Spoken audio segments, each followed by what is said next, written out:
Bağkur'daki sağlık sigortaları ile ilgili problemin mutlaka çözülmesi lazım.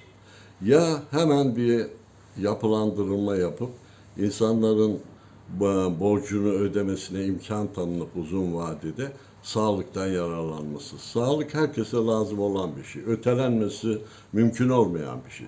Zaten esnaf ve zanaatkar, Bağkurlu olan insanlar mutlaka bu sağlık hizmetinden yararlanması lazım. Bugüne kadar Sayın Cumhurbaşkanımız yıllardır uzatıyordu bunu. Ancak bu yıl bu uzama yapılamadı. Yapılamayınca zaten ilacını alamayan Bağkurlu tamamen mağdur oldu. Şimdi artık hastane hizmetlerinden de yoksun kaldı. Kaldı ki insanlar bu prim borçlarını para bulup yatırdığı, ödediği zaman da almadığı hizmetin bedelini ödemek zorunda kalıyor. Yani devletin herhangi bir kaybı yok. Ancak sürede yatırmadığının cezasını da faiz olarak ödüyor. Ancak sağlık hizmetinden hastaneye gittiği zaman muayene olamıyor, eczaneye gidip ilacını alamıyor. Dolayısıyla da en uzun mesai saati olan esnaf zanaatkar, aynı şekilde Bağkurlu olan herkesin bu konuda muzdarip olduğu bir süreç. Yine aynı şekilde bu sağlık hizmetinden sadece Bağkurlu değil, bakmakla mükellef olduğu annesi, babası, evlatları bu hizmet alamıyor, eşi.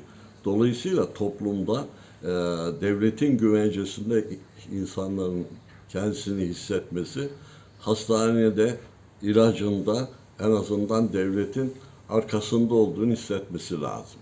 Bildiğiniz üzere 7200 günde Sayın Cumhurbaşkanı aynı şekilde önümüzdeki dönemde gündeme getirileceğini söyledi. Şimdi biz orada da diyoruz ki 7200 günü dolduranlar en azından bu hizmetten yararlansın. Onlar bundan da yararlanamıyor. Çünkü eğer 1-2 aylık borcu varsa bu hizmetten de yoksun kalıyor.